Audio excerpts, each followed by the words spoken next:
to Ask a Puppy Trainer Show. This is where we answer all of your questions about puppyhood. I'm Bethany. And I'm Sparky from the Puppy Academy. We're excited you're here. And now, let's get to the show.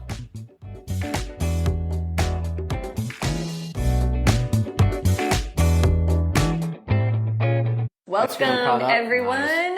Welcome. Okay. To Ask a Puppy Trainer Show, episode 199. We're getting close, guys. Big 200. Yep, we're almost at the 200. Did I steal all your steam? No. Okay, good. Sorry. My steam is I'm getting bit by a cute little puppy right here. That's my steam. All right, from Jenny Capozio. Wait.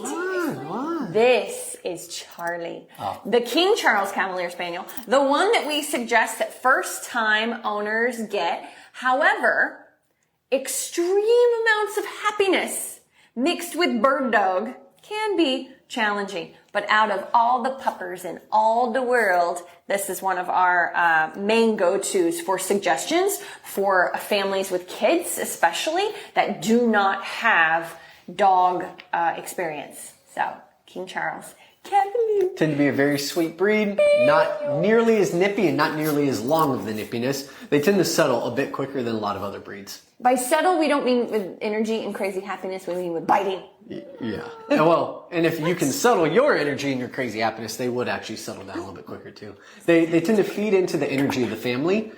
They're royalty. They're royalty. Yeah, and they're royalty. The corgis now too, thanks to Queen. People to put the questions in the comments. Oh yeah, if you guys have any questions or we're answering your question, please throw a response in the comment section. If you have a follow-up, we always love to get back to you guys. It feels more personal that way. We like the back and forth. All right, I'm going to start with Jenny Capozio.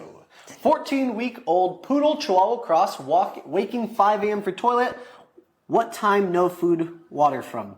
When should we cut off our food and water so she doesn't wake us up at 5 a.m. to use the toilet? That's what I'm assuming the question was. 14-week-old Chihuahua? Yeah, little baby. I think that's pretty common for that breed and age. We'll still give you all of our tips, but you may not see a huge improvement. You might see like 20, 30 minutes. I would probably be cutting off water anywhere between like 6 p.m. maybe to 7 p.m. 7 p.m. is even a little bit late on that. Feed your last meal around like 5:36. Get them out for potty on your normal times. And then make sure you get on a schedule. Teaching a puppy how to sleep in the crate overnight. They have a safe zone. There's an enclosure that they can't get out of. They tend to settle and sleep a little bit longer. But here's one of my big ones too.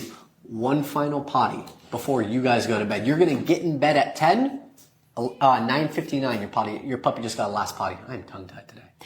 3 hours before bed is my recommendation. So no water 3 hours before bed.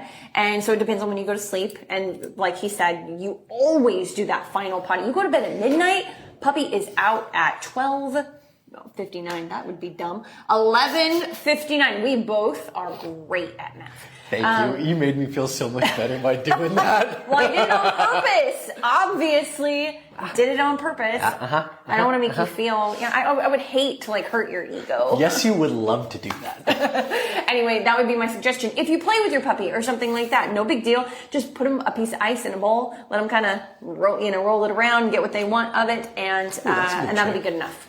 I've also heard freeze a wet rag in the freezer and give that to them so they can kind of chew on it. Gives them a little bit of water, but not as much as drinking from a bowl. Yeah. Obviously, there are some exceptions. If you don't have any AC and it's, 80 degrees and you're, out in Arizona or New Mexico or something and everybody's dying. You got to give more water. You got to make some adjustments. But there's a test you can do. So if we give water. Oh, this is his favorite thing. We give water, you gotta get ready for it. I give my bowl of water. By the way, the measurement's a half cup of water for every 30 pounds of body weight every 2 to 3 hours.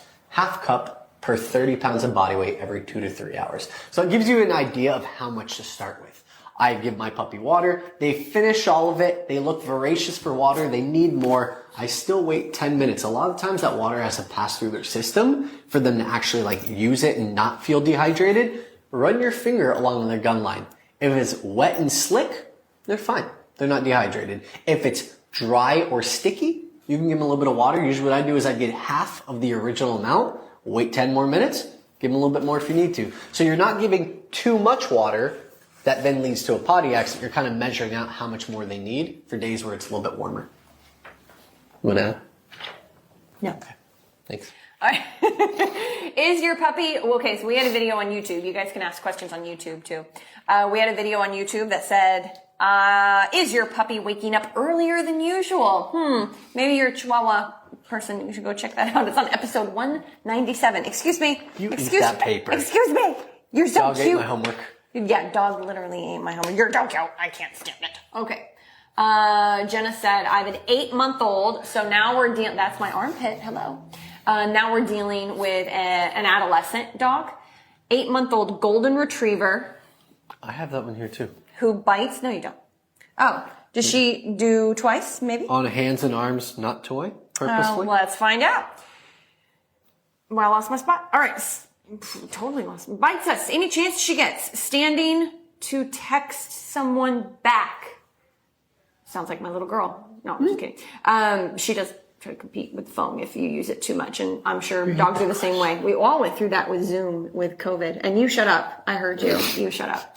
All right. It was an odd one. Who's ever said that before? Standing to text someone back. So it sent my brain on the bunny trail. Give me a break. You got anything more to add before I finish this question? Good question. He's whispering mean things to me. All right. She comes up, bites our legs, and then we turn to look at her or stop it. She lies her body on the ground, knowing we can't lift her. Manipulation. Yes, I would agree with that. When playing tug, she legit tries to move her mouth on the rope, off of the rope to bite our hands on purpose. Help! 8-month-old golden retriever is really targeting you guys. So I'm just really curious 8-month-old golden. I think it's the same person. It might be. Hands, toy, bites skin on hands and arms, Jay not as well. toy. It's gotta be the same Okay, can you focus? Yeah, Focus. All right. So, because it is the same thing. So for me, I'm wondering what your relationship with this dog is outside of these moments. That's honestly the most important thing, because we can give you advice, but it will not last more than maybe 1 or 2 times of trying it if you aren't doing other things to build impulse control with your dog. And a lot of people don't sign up for driven retrievers, but you didn't get a doofy lab. You got a golden retriever. And so they can be, well, so can labs, but more golden retrievers and labs can actually be quite intense with the biting and with this period of time. So for me, this dog is on a cloth martingale, which you can get cheap from Amazon, and a leash dragging around when supervised all the time.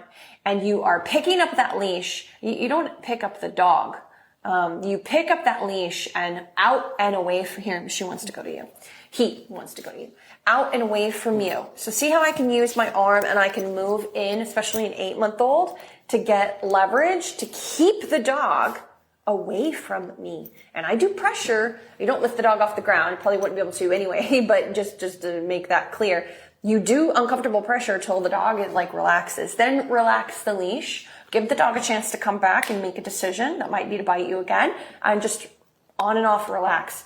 But that's only going to work so long.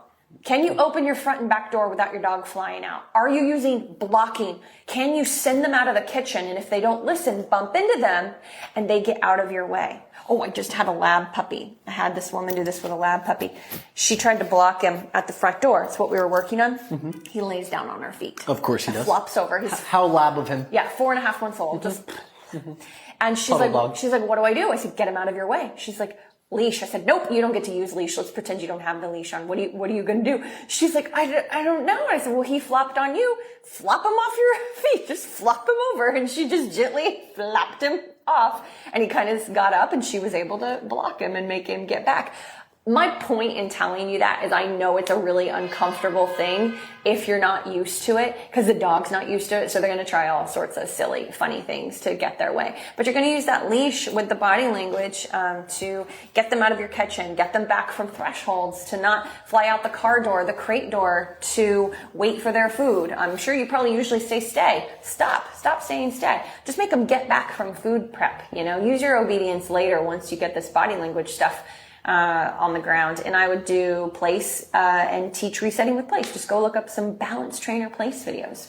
Other than that, what can they do to build relationship? I kind of want to go more into that. The place training she was mentioning, you're looking at like 10, 15 minutes of that every time your dog comes out of the crate, just to cover the base need of his brain to give him some mental stimulation? Do you even allow him to settle down and not jump and not bite? Hey, Ricky, I'm going to pass this one. We got Bye, some Charlie. happiness. He's just wiggling. He's found my mic cord wiggly, every single wiggly. time I've settled down. He's so, bored. I'm thinking about the mental. I'm thinking about the physical. I'm thinking about the exercise. I'm thinking about the training we need to do.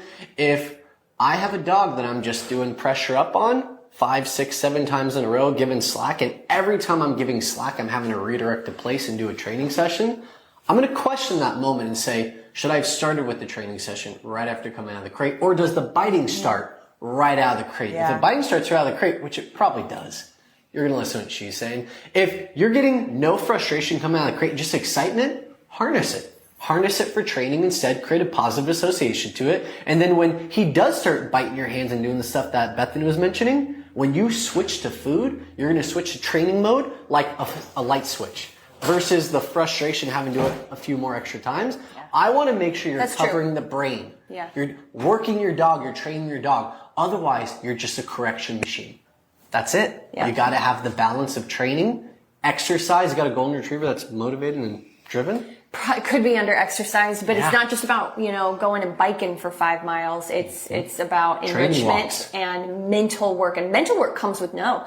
Going for a hike, getting to sniff and do some recalls, and then being told no for going to want to chase the squirrel. So it's a combination of all those things. When I read all of this from these 2 questions, the first thing my mind says is no owner is going to be able to do that without a dog trainer unless you're a very advanced dog owner and you've had many dogs that are kind of like this. If you're not that, hire a dog trainer. Yeah, it is a tough one. At 8 help. months old, we're not dealing with 4 months old like I was, like 4 or 5 with about lab puppy. You're dealing with something really ingrained, and he's frustrated, and he's doing what's been allowed, what's been working. And I don't know if this is also you guys on the other one too, the JSATS 11. But it's the same thing. Purposely bites skin on hands or arms, not toy. Yeah. That is targeted. That's becoming malicious. Yeah. Okay, on here, Hits Vera 51 says, my 1-year-old is scared of the car, tries to run out every time. Well, let me ask you a question, Hits Vera. Have you done any, and it's okay if you haven't, but I'm just asking for a little more context since I have you here on Instagram. Have you done any crate training? And if you have, are they able to wait at the crate door for permission to come out? So Hits Vera, if you could hit us up if you're still around on that, and I can go into that a little deeper. I got one that I think you're going to like. I'm going to throw it to you though. This is a Cavapoo, that's why. Biting 4-month-old Cavapoo. I've been redirecting with toys and saying, ouch, but still doesn't help. Bethany loves the word ouch, so I let her take this one. Well, I have a story associated with it. Early in my career, I would occasionally use it because that's what other trainers would say to use. And I never saw a lot of value in it. And I tried it one time with a German Shepherd puppy, and then I got attacked. So I don't do it anymore. Is that real? Is that a real story? Yeah. We talked about this last week. You didn't tell me that. Sophia, Sophie or Sophia. I still remember We'll never forget the name. This was like 15, 17 years ago. It was a very long time. And I'll just be honest, it was a family that was on the softer side, energy-wise, and sweet and nice and all. And I didn't think I could use firmer stuff. I was like, I need to get it in with them. And they had been trying that. And I was like, well, you're not doing it, loud enough with enough intensity to where you actually sound like another puppy. And this dog was like 6 months old, so it was getting into adolescence. And come to find out later, the dog had attacked some other people that they didn't tell me about. But I didn't ask all the right questions back then. That was a long time ago. So you sound like prey when you do that. The idea is that might work with a 7, 8, 9-week-old puppy because they still have some remembrance of being with their siblings. That's the idea behind that. But I gotta tell you, a good mom, she hears that yip. She checks in with her 2 puppies that are having a conversation. And if that other puppy does not back off right away, she comes in and she handles it like a mama. And so we don't want to be the sibling. We want to be the mama. the good mama. And that would be my advice to you in a philosophical way. I know that doesn't actually help you with your problem. That was an incredible reference. That was so good. I just came up with that. You guys have no idea how good that was. That was pretty good. I just came up with it. The sibling is like a child correcting another child. The mother is giving leadership and understanding. Exactly. They're not just correcting, they're creating understanding Context. what they want instead. Context. Yeah, context Thank you. for everyone. That was good. And so, for me, how old was the dog again? I thought it was 4 months. No, 4 months, I think. Biting 4-month-old Cavapoo. So getting a little older, definitely teething, getting a little older. For me, I feel a little bit like a broken record, but I would keep a leash on the dog.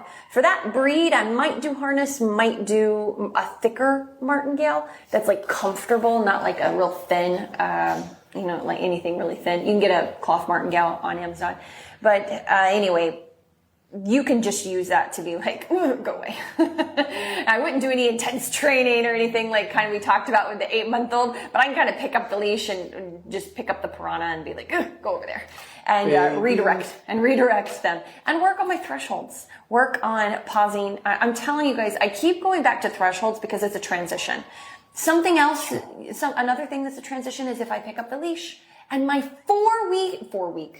4-month-old puppy. 4-day-old puppy. My 4-month-old puppy pops up. When I pick up the leash, I move in now. And then they're just going to back up and probably stare at me because they're a puppy. And then I'm going to have to reset them in a down. They're not going to go into an auto down automatically at that age, but it's about the body language, the moving in, the get out of my space. Also, adorable Cavapoo. Stop petting that Cavapoo every time it comes up to you because you're becoming very permissive and you're training the Cavapoo to train you of when to be pet. And so you're just constantly giving instant gratification. So it's the same as having like an out of control kid or a person who can't put their phone down because they might get a text message. That's not me, by the way. And so I just want to give you these tips to kind of help you see the whole bigger picture. It's really about training, structure, and how and when to give affection really has to be paid more attention to, or nothing you do for the biting will hold. It won't stick. It's a full circle. Yeah. Nothing lives in a vacuum. Yeah. Full circle. Big time. I got another good one. Well, I got follow-up on Hitsvera, so I want to do that. He is fully crate trained. He knows thresholds. He only comes out when told. See, this is why this is so helpful, because I would have spent 4 minutes on that, and I'm like, you already got it down. I'll read it. Yeah. Okay. Really, 1-year-old, context is important. This is almost an adult dog. What I would say, I think they sent something else too. Let's see. Let me just double check. We think he's scared of the car. Yeah, no, I agree with you. It doesn't relax once clipped in and moving. There's a few things. So I know you didn't say struggles to get in the car, but I'm just going to assume maybe there's some hesitation there. I would want to have head control if you don't already. I don't know what type of dog you have, but unless you're having to pick up the dog and put it in the car, I would want some form of head control. Slip leash is going to be good for this, although they can dig in some on the slip leash because it's flat pressure like a harness. Martingale? I feel like Martingale would give you a little bit more oomph to get him up in the car without hitting the gag reflex. Oh, that's so funny you said that. Well, if you go up, that's true. It's just wider. It's a wider pressure. I'm going to tell you something though. This is way too complicated for a show that doesn't have a dog, but I'll do slip leash pressure and they'll kind of resist and they can't. And then I'll grab the collar and help boot them in. The flat collar. And so that combo works beautifully for dogs. It gives the initial pressure and then the flat guidance. Pressure guidance. Yeah, because the flat pressure allows them to brace and then they can't go back and it helps them go forward. And sometimes I'll give them like a knee boot, which you've talked about before too on the show. We've also put out our feet to let them step on our feet. That's what I meant by, lift up the foot. Like a when foot. You said boot, not a boot. It sound like you're not a kick. No, like a boot up. You're putting a foot out so they can step on your foot. You can lift their foot up with your foot. Especially the German Shepherds are all back legs. They're like, But anyway, you open both car doors. And my big one is, guys, get in the car. Stop trying to get your dog in the car. You get in the car. It's best to have a friend, spouse, neighbor, something behind the dog. So if they go into full flight, they don't get away from you. So it's best to have a person behind the dog, just standing there like a normal human. It's just good. It helps box the dog in. And then you get in the car and help the dog get in. Also target the foot area, not the cushiony top When you mean area. get in the car and then help the dog in, are you in the car Like, are you crawling in first with the dog next to you, then turning around, and then like helping leverage them up, like lure them up? I'm sitting and I turn towards my dog and I'm like, hup, come on, hup. Yeah, so that's what. Good job, Dakota. Hi, we don't need Sparky. We can just do I'm out. All right, she's ginormous. This was a bad idea. Can you get down? The amount of hair I could get off me last time. She's like, I'll just sit here. That was a wet one. Dakota, out. Ugh. Oh, careful. That's a table. You're ginormous. Okay, sorry, everybody. Got some long legs. There we go. But hopefully that makes sense. Why does she try to squeeze between the tightest little itty bitty She likes space? tight areas. Every time, like she's not crated anymore, every time Maverick's not in his crate, she hides in this little tiny crate. She barely fits in. Her legs and face stick out. She loves it. Some dogs like it. She's quirky. She loves it. Okay, so anyway. Did you finish your question? No. Okay. So anyway, that's what, that's just to help anybody get in. Now, on the out process, the same, I don't know how you train thresholds, but for me, I would really use the door as leverage. I would open it 2 inches and the dog is ready to go. And you've got the dog nose to the door. You've got the dog back clipped, I think I read, so that's good. But I would also kind of just push the door in a bit. Don't let it lock, because it might lock on a little toe. But just spatial pressure. Like, open the door a few inches, move it in. Open it, move it in, till that dog backs off. Now, let's say the dog doesn't back off, and you can't fully open the door. And then unclip, close the door a little again. Start to open it, pressure, pressure. Finally, the dog kind of backs off, pick up leash, dog wants to blow out. Door pressure, don't click it in. Finally, the dog gets out. That is that's like just management. You need to have that dog.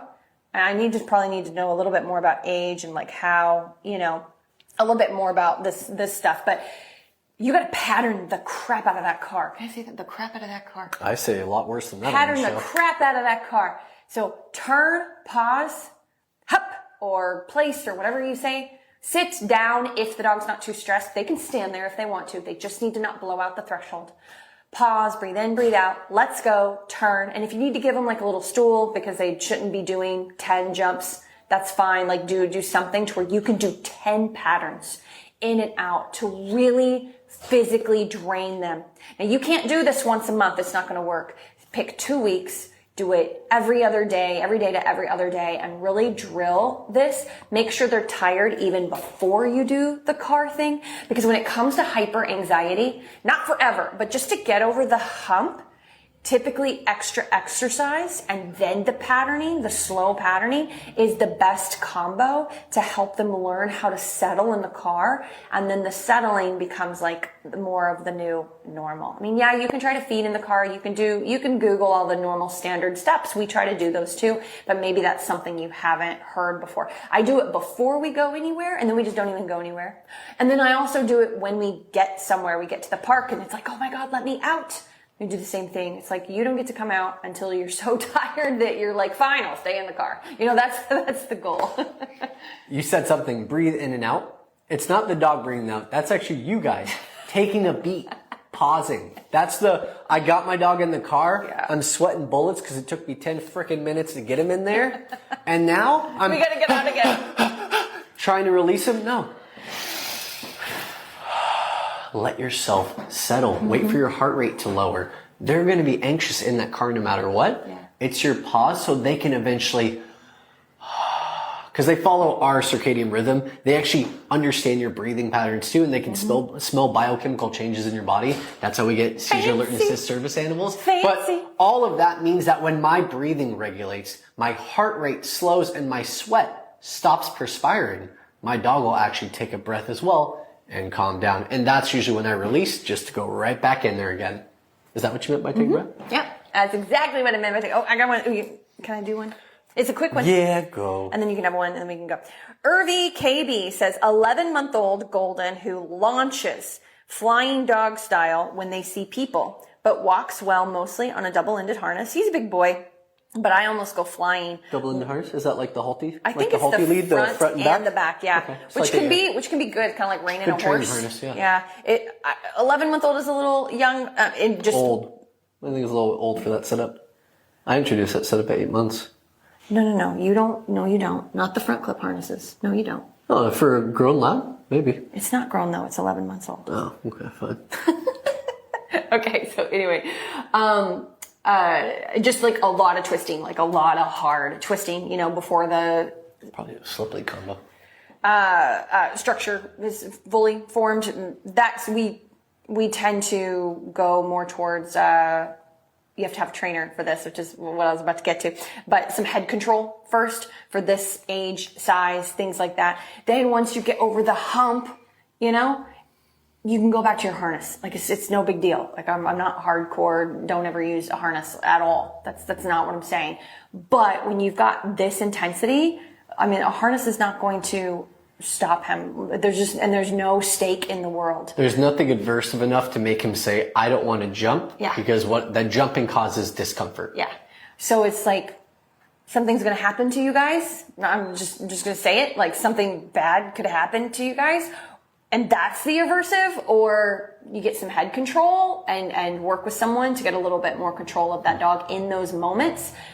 We have even done combos where it's like, okay, just with traffic, we're going to work with slip leash, and then the rest of the walk is harness, and slip leash is attached if we need it, but we don't even use it. You know, you can, if you'd rather not do that, that could be a balance for you. But that would honestly, at 11 months old, that would be my suggestion. Do you have one that you want to do before we go? I'd Kate B. Our puppy is pulling so much. Follow some of that. If your puppy's a little bit younger, then you could do the harness and food redirection work first. But again, we still recommend hiring a trainer. Walking is tough, guys. Walking a young puppy who's motivated to pull and isn't constantly checking with food naturally means you need to do a lot more work to gain that focus inside your home. So for Kate B, you probably need to do a little bit more, check it out. You probably need to do a little bit more work in your home in a controlled space, in an area that if there's a distraction, you could tell it to leave and go into a different room. Because your puppy is watching them, they leave, your puppy's looking for you again. And I would practice walking in a straight line. When my puppy goes forward and hits the end of the leash, I kind of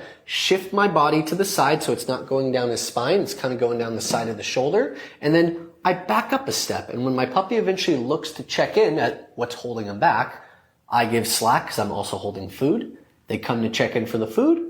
I loop them into my side, I give them a treat, and then we kind of rinse and repeat that. When you can get pretty good focus and your dog can hear a noise outside, and I'm like, puppy, come, good, and I can redirect them away from that noise from in my home to an outside noise, then I'm ready to maybe go from indoor to backyard, backyard to front, front to sidewalk, sidewalk to neighborhood. And Bethany's a big advocate for going to parks too. Yeah, and then put them on a harness at that. I'm guessing your puppy's super young, like under 4 or 5 months old. Put them on a harness, take them to a park on a 15-foot long line on a quiet day, and let them sniff around. They're going to go berserk and just freeze. They hit the end of the leash on a harness. They're fine, you know, and then they'll just go this way. Make sure a leg doesn't get tangled.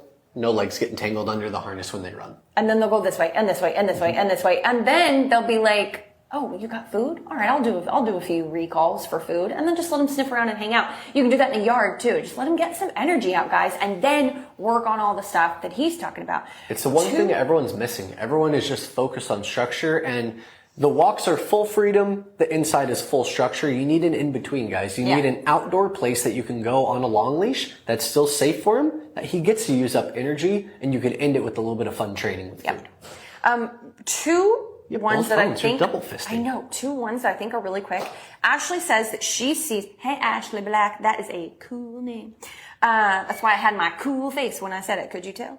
I have a 3-month-old pure lab. I see people adding things to their kibble. Should I be doing that?